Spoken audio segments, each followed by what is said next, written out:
How does the robot operating system, ROS, work? Imagine building a robot that can see, move, and make decisions all on its own. How do all these parts talk to each other smoothly? That's where the robot operating system, or ROS, comes into play. It is an open-source framework that helps developers create complex robot software easily. Think of it as the brain that organizes all the robot's different tasks. ROS breaks down a robot's software into small pieces called nodes. Each node is like a worker that handles one job, such as reading sensor data, controlling motors, or planning movements. These nodes don't work in isolation. Instead, they communicate through a messaging system based on a publish-subscribe model. This means a node can send out information, called publishing, and other nodes can listen for that information, called subscribing.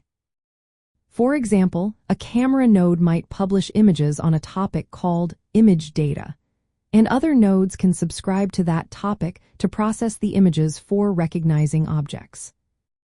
At the center of ROS is the ROS master.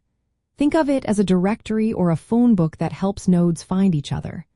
When a node starts, it registers with the ROS master, telling it what data it will publish or what services it offers. This way, nodes don't need to know the exact network details of other nodes. They just ask the master to connect them. Communication in ROS happens mainly through three ways. The first is topics, which are like channels for streaming data continuously, such as sensor readings or camera images. The second is services, which are like calling a friend for help and waiting for a reply, used for tasks that need a response, like turning on a motor. The third is actions, which are used for long tasks like moving a robotic arm to a specific position, and they can give feedback or be stopped if needed. ROS also makes hardware easier to work with. It abstracts the details of different devices, so programmers can write code that works across many robot types without worrying about hardware specifics.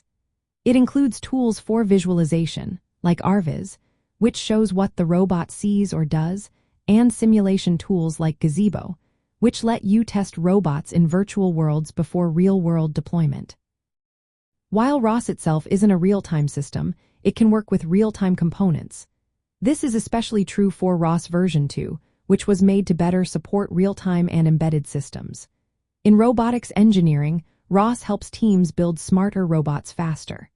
They can combine modules for sensing, processing, planning, and controlling all through a common system. This makes developing and testing robots more efficient and flexible. So, in essence, ROS acts as the communication backbone that keeps all the robot's parts working together smoothly.